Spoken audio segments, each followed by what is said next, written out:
name is Michelle Wu, and I am chair of the Committee on Planning, Development, and Transportation.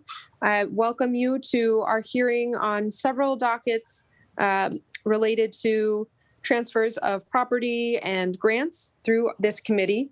I again apologize that I'm off camera in a little bit of transit and unstable situation, but I will move through these grants and dockets quickly, and if needed, I will lean on my colleague, Councillor Flynn, here to step in. But I'll first start by reading some of the disclosures related to this docket these dockets to get them on the record. And then we'll give Councillor Flynn a chance to give an opening statement, and then we'll just dive in one by one. Okay, so here we go. In accordance with Chapter 20 of the Acts of 2021, modifying certain requirements of the open meeting law and relieving public bodies of certain requirements, including the requirement that public bodies conduct meetings in a public place that's open and physically accessible to the public, the City Council will be conducting this hearing virtually. This enables the Council to carry out our responsibilities while adhering to public health recommendations and ensuring public access to deliberations through adequate alternative means. The public may watch this meeting via live stream at the City of Boston's website, or via broadcast on Xfinity 8, RCN 82, and FiOS 964.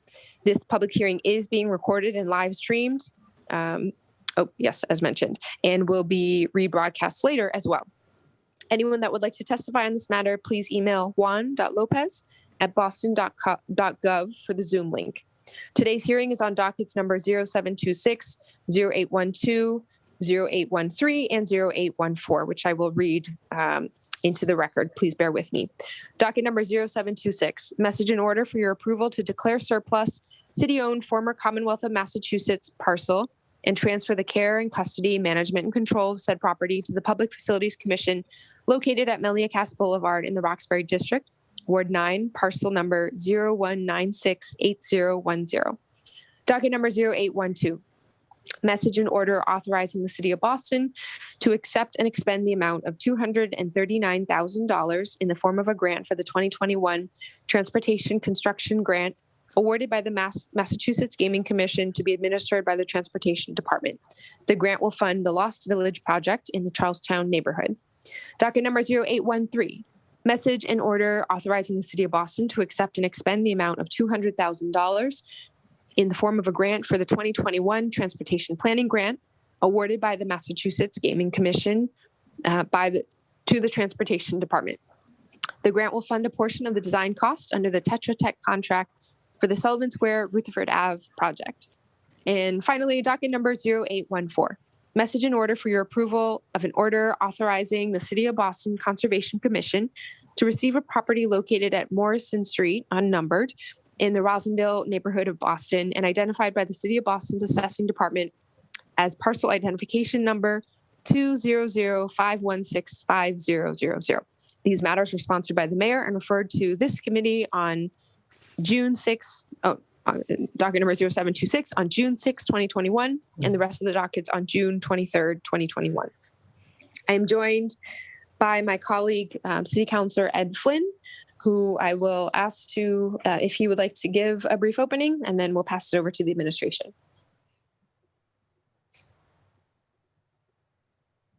Councillor Flynn? Yes, hi, Councillor. Well, I apologize about that. I don't necessarily have an opening statement. I just want to acknowledge the city workers that are here for working hard, doing a professional job for the residents of Boston. I'm also looking forward to learning more about these three parcels of property, I guess. So I might have a question after they speak. Thank you, Councilor Wu. Thank you, Councilor Flynn. Okay, so let's start in the order that these were introduced with 0726, the Melnea Cass Boulevard property. I believe, is it Shani who will be presenting on this one? Yes, it is. Thank you, Councilor. Okay, thank you. I will share a fact sheet.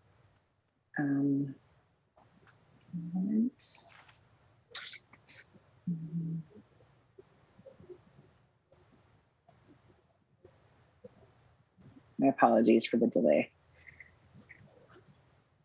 I believe the fact sheet is visible. Is that correct? That's correct. Great. So these are I'm presenting today on this unnumbered Melnea Cass Boulevard parcel in Roxbury. Good morning, councilors. My name is Shawnee Fletcher, and I am a development officer in the Neighborhood Housing Development Division of the City of Boston Department of Neighborhood Development and the Grassroots Open Space Program Manager. I am here before you today to request the surplus of this parcel in the Roxbury neighborhood so that D&D can proceed with a request for proposals to preserve this parcel as open space through the Grassroots Open Space Program in conjunction with an abutting parcel on Windsor Street. The parcel has served as a community garden for the neighboring residents for many decades, providing an important source of food security as well as open space. In 2009, this 26,400 I apologize, that number is incorrect. This 21,906 square foot parcel was transferred from the Commonwealth of Massachusetts to the City of Boston. In 2013, the City of Boston Public Facilities Commission voted to transfer this parcel to the care, custody, management, and control of the Department of Neighborhood Development with the intent that it eventually enter a disposition process. In October of 2020, D&D initiated a community process to discuss the future use of this parcel. Community support was strong for its preservation as open space and future disposition in conjunction with the abutting parcel. As you may recall, in March of 2021, D&D requested that the committee advance a surplus vote on the abutting parcel and unnumbered Windsor Street parcel, intending to be included in a future open space RFP. Subsequent to that vote, it was discovered that the parcel on which the community garden itself sits, the parcel in question today, was also in need of a surplus vote before proceeding to an RFP. D&D intends to issue a request for proposals in September. We respectfully request that the committee advance this vote to be voted on by the full council at its next meeting so that D&D may proceed with the disposition process. I'm happy to answer any questions you may have. Thank you very much. Councilor Flynn, do you have questions on this one? Hi, Council. Well, no, I don't have any questions on this one. I know it's going to be used for a community garden. I think that's an excellent purpose. Thank you, Council Wu. Great. And Shawnee, the only question on my end is, could you just describe what kind of protections will be on this parcel, just in terms of long-term, preserving that for the long-term use? Absolutely. This parcel will have a permanent deed restriction as allowed in perpetuity by the law, which means that it will have guaranteed 30 years plus an optional 20 years if there's any court challenge to the permanent deed restriction. But it will be an open space restriction specifically for community gardening. Okay, great. And then in terms of the 30 years plus 20 years, is the responsibility on the city at that point to keep track and extend, or? It's the responsibility of the future owner. Oh, got it. Okay. All right. So anything else we should know on this particular parcel? I don't believe so. It's really been a long time resource for the community, and I know there's a lot of support to keep it as a garden. And we'll be offering some funds to help make some permanent improvements as well. Great. Thank you very much. You're very welcome.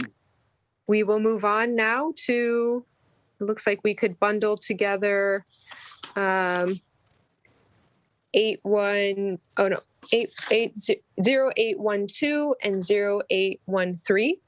And we can those. Let me see who's here. Bill. Yep. Bill, Para, and I don't see Sanjay on here. So Bill and Para, could you take it away? Sure. Go ahead, Para. You want me to go? Yes, Billy. Okay. Thank you, Councilor Wu, and thank you, Councilor Flynn, for meeting today. The first docket number is 0812. This has to do with the Lost Village, a section of Charlestown over close to Cambridge Street. This award was a transportation construction grant by the Mass Gaming Commission. If you may recall, docket number 0859, which was granted to us in 2020 for $295,000. This grant is for $239,000, bringing the total to $534,000. This grant will be used to make improvements in this section of Charlestown on Cambridge Street at Brighton Street, as well as Cambridge Street at Parker Street and Stock Street, as well as Parker Street at Hadley Street, as well as Parkin Street and Caldwell Street, Broadway at Brighton Street, as well as some sidewalk improvements on Medford Street over near Bunker Hill for some sidewalk improvements. That going on to docket number 0813, this is an ongoing grant from the Mass Gaming Commission that funds the Rutherford Avenue Sullivan Square project, and this is for $200,000. This probably will be the last grant we receive for the design, as we're currently progressing into 100% design now. As you may or may not recall, we did have a design public hearing for 25% for Mass DOT that was held in this past June. We are now progressing towards a 75% design onto 100% design for right now scheduled for June of 2022. And we're looking to commence this project somewhere in the spring, summer of 2023. Project value right now is at $175 million. A portion of this money is $25 million is being funded from the Mass Gaming Commission. That's an agreement between the City of Boston that called out once the opening of the casino happened in June of 2019. The Mass Gaming Commission would fund the city of the Sullivan Square, Rutherford Avenue construction for 10 years, $2.5 million per year for 10 years. If anybody has any questions, I'd be happy to answer those. Council, if I may add just a couple of points. Yes, please. So the first one, the Lost Village Councillor, Mr. Conroy has been immensely thorough in securing as much outside money as possible. The Lost Village Project Councillor, the construction will be advertised by the City of Boston Public Works, so that's a city project. The Rutherford Avenue Sullivan Square, again, Mr. Conroy has been masterful in securing any and all resources from outside agencies to supplement or offset the city's expenditures. The Rutherford Avenue Sullivan Square project will be advertised by the Massachusetts Department of Transportation. It's going to be a state-managed construction project, needless to say, with very close coordination, supervision, and cooperation by the city, hand in hand between the Transportation Department and the Public Works Department. So the first one, advertised by the city for construction. Second one, advertised by the state for construction. Got it. That makes sense. Councilor Flynn, do you have any questions on these Charlestown grants? Thank you, Council. Well, I don't necessarily have any questions. I want to say thank you to Para and to Bill for professional years of service to the residents of Boston. I do have one question as it relates, it's somewhat unrelated, but I do, since both are here, I want to take the opportunity to ask them, as it relates to Encore, this is money from Encore, the casino that's being used to help our streets and sidewalks. But my question is, Encore has a bus that picks up residents on Surface Road, JFK Surface Road artery in Neyland Street in Chinatown. And I see the bus there all the time, beautiful bus, Encore, and it's free. It goes to the casino. Does a bus like that, Bill or Para, have to have a license to park there and wait for residents to get on and take them to the casino? The short of that is, Councilor, is that was an agreement that was made with Jim Folk, and Jim Folk was the head of the transportation at Encore. There was a certain ask from Encore at the time to use that trolley stop at Chinatown to pick up and drop off guests. That was at the beginning of the opening of the casino in 2019. I have heard some rumblings about whether that was still wanted by the community, or it's one of those things that it's out there, Councilor, right now that it could be taken away if we don't want that use. That's something I'm happy to discuss with Encore, but there was kind of an unwritten agreement that we allowed that use for a series of time. So it's not, in fact, a written agreement with Encore as it stands today. All Encore transportation as it relates to the casino starts and terminates at Sullivan Square outside of the regional buses that go to points A and B, north and south. Does the city receive any funding for the amount of time the Encore bus stays on city property? No, we have not. There's, as I said, there's no agreement as where it stands today. There was the use of the trolley stop, which that's kind of where we're at. So happy to discuss that. Happy to discuss that with the casino. By all means, it's a conversation we can have. Yeah, Bill, if you don't mind reaching out to the casino, I'd like to be part of that discussion. I can meet anytime. I'll be direct. I am troubled having a bus waiting on city property for an extended period of time, right, taking my constituents to a casino to exploit them. They don't have much money. They work in restaurants, and they're spending a lot of that money at the casino instead of, unfortunately, they should be spending it, buying milk and bread and stuff for children. I'm just troubled by that exploitation that I think Encore is doing to residents. So I'm not happy about that. I'm not blaming anybody, but I'm not happy about that.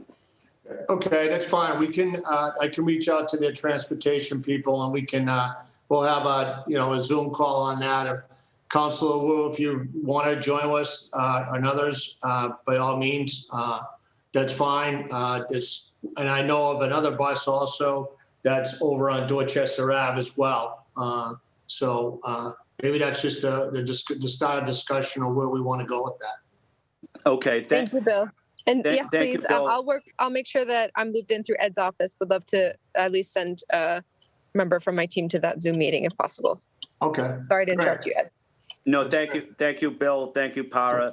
And I apologize to my Councilor Wu for asking a question somewhat unrelated, but I felt it was appropriate at this time. But thank you, Councilor Wu, for giving me a little bit of leeway here. No, appreciate your advocacy as always. I'm noting that there's a hand raised from someone who my guess might have something to say on this part of the process. So I'm going to just add Brian to this Zoom room. Okay, there we go. Brian, would you like to give your public testimony in this portion? Does it relate to the Charlestown projects? Yes, it does, Madam Chair. Great, please go ahead. And what I would like to do is just on behalf of the Sullivan Square Residents Association, I would like to thank you, Madam Chair, and to Bill Conroy and all of the employees at BTD in the city of Boston who are assisting our residential community that has been overrun by commuter traffic. This is a very important step in the right direction to protect our residential community from the casino traffic and Sullivan Square traffic. So thank you very much for every consideration. And thank you again, Bill, for all your efforts. We look forward to continue to work with you on what we believe is a very important public safety issue. Thank you again. Thank you, Brian. Thank you, Brian. Thank you. Appreciate you, Brian, and what you do in the community. My only question for Bill and Para on this one, and I know it's slightly outside the purview of this grant and hearing, but could you just describe how this transportation improvement project will intersect with the developments that are potentially in discussion in that area, and what conversations just from within City of Boston agencies to the BPDA, et cetera, have happened? We're currently working with the BPDA as well as other agencies, as well as Mass DOT, as you may or may not know, Councilor, or Councilors, I should say. There'll be some reconstruction of both the Main Street and Marfa Street bridges by Mass DOT come next spring, 2022. So we have that on our forecast right now. We're working diligently with the community to help prevent cut-through traffic as it relates to the casino, as well as the overall use of Sullivan Square. So we're working very closely with this. The improvements will happen. Right now, we do not have interconnect from the Cambridge Street intersection, basically the off-ramp from I-93 down to Parker Street, but this will help. We'll have interconnect. We'll be able to control those signals. So I know Brian's been very vocal in the community, been having several meetings with the community. So we, when this was flagged by Inez Foster as a construction grant we could possibly get, this really came as a need for the community that basically needed some help over here. So as I said, we've been also working with Rise Development as well. And you probably know about some of the other projects coming online that are yet, I shouldn't say coming online, that are proposed in that area. Got it. Billy, Thank you very much. Sorry, Councillor. Billy, you may want to, sorry, Councillor Bill, sorry, Mr. Conroy, you may want to add a couple of tiny sentences as to the disposition of the 2 new parcels that you are creating. I should say the project is creating. It is possible that the councillor may also be alluding to that. I'm just guessing. Right. Well, that's what the Sullivan Square, obviously Rutherford Avenue project, when we're going to take out the roundabout and create a street grid network that will create 2 city-owned parcels for development in the future. So in that grid system that's currently in our design came about by a 2013 land disposition study with the number of agencies that were involved in that. So that's how Sullivan Square, which we're proposing to build or which we have in our current design, that's how everything's going to fall together. We see Rutherford Avenue as being the reconstruction of Rutherford Avenue being the gateway into the city that fuels the development along with it. And with our design, we've also taken into consideration that development that's going to be coming online as well. Great. Thank you so much. Yeah, sorry. In the car, out of the car. But at least we're driving for a little while now. Okay. But thank you so much. Is there anything else that we should know? I guess my final question on this point, you said you're basically at 100% design. Are there any other community engagement opportunities or meetings or rest of the process that we should just get on the record here? Well, the Lost Village that's a separate project. That's at 100% design. I mean, there's a couple of tweaks. The Sullivan Square Rutherford Avenue project, we're hoping I want to get back out into the community because we really want to get some more input on the public space and those items as well. We won't be at 100% till probably June of 2022. Okay. Great. Okay. Thank you very much to you both. I think we're good to move forward to the last docket here, which is 0814. And is Nick here for that one? Hi, Nick. Thank you. Good morning, Madam Chair, Councillor Flynn. On behalf of the commission, I do want to thank you for calling this hearing about another opportunity to permanently protect a piece of land in Roslindale. I want to recognize and thank Ms. Deborah Beatty Mell, not only for her generosity in offering this gift of land, but also for tireless dedication and to the protection, restoration, and enjoyment of the Roslindale wetlands urban wild. I've also prepared a few slides just to help familiarize you with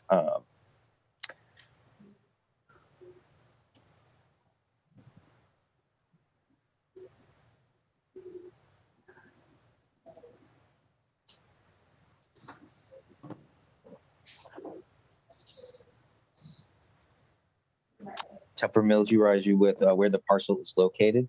So as you noted, Madam Chair, the parcel is unnumbered and located on Morrison Street. which is a paper street that runs through the urban wild.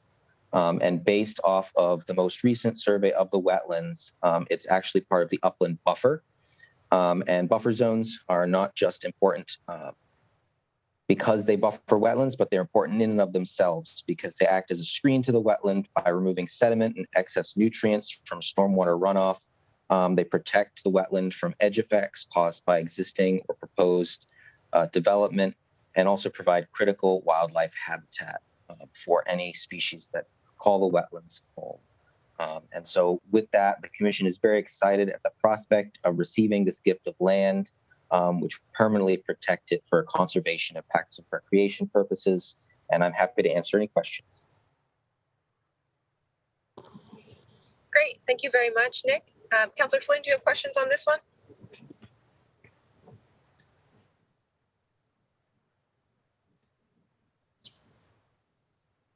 Hey, Councilor Wu. I'm sorry about that. Thank you, Councilor Wu. I heard the presentation from Nick. I thought it was excellent. I want to say thank you to Nick and his team and the dedicated city workers, and also want to say thank you to the generosity of the woman that donated the land. That's an incredible gift to benefit the residents of Roslindale. I think that's excellent open space for residents and for families to use. So I don't have any questions. Glad to support it. And thank you to the city of Boston, and a special thank you to the generosity of so many kind people across the city of making this the best city it can be. Thank you, Councillor Flynn. Nick, this has been really exciting to just see how much has been possible over a relatively short period of time with the Roslindale wetlands. If you think about the map that you had just shown with the green and all the parcels laid out, how much of that is now protected, and how many parcels would still, in a perfect world, be added to that? So as of right now, the commission owns all but 5, or will own, depending on the council's decision here, would own all but 5 parcels within the wetlands themselves. So there would only be 5 parcels that are held private. Got it.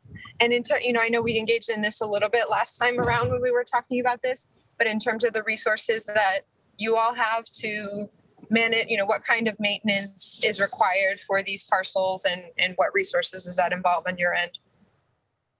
Yeah, so we're very lucky right now. There is an ongoing capital restoration and renovation project of the wetlands happening through the Parks Department. And so we are in the process, in the thick of things, making sure that the wetlands are being properly restored to native species, and putting in a complete trail system for all of the residents to use and access the site. So we're very lucky that we already have this money allocated in the capital budget to do this project. And after the project is done, once the restoration is complete, maintenance of the site should be relatively inexpensive moving forward, now that we've restored the ecological functions of the wetlands themselves. Great. Thank you so much. That's all I had, and I'll echo the thanks so much to Deb as well, not just for this parcel, but for her leadership on several of the other major steps forward that the city has seen here recently. Thank you very much, Nick. And let me just do a quick scan of I don't see anyone else who's scheduled to testify. Are there any other comments from our representatives from the administration on any of the dockets mentioned, or thoughts on the others you were not testifying on? Okay. Councillor Flynn, any final thoughts? No final thoughts. Thank you, Councilor Wu, and thank you to our dedicated and professional city employees. Thank you very much. I so appreciate everyone's time. This will conclude our hearing on dockets number 0726, 0812, 0813, and 0814, and we will take these up at our next city council meeting. Thank you, everyone, for your time. This hearing is adjourned. Thank you. Thank you. Great. Thanks, Carrie. No problem. Have a good afternoon. You too. See ya.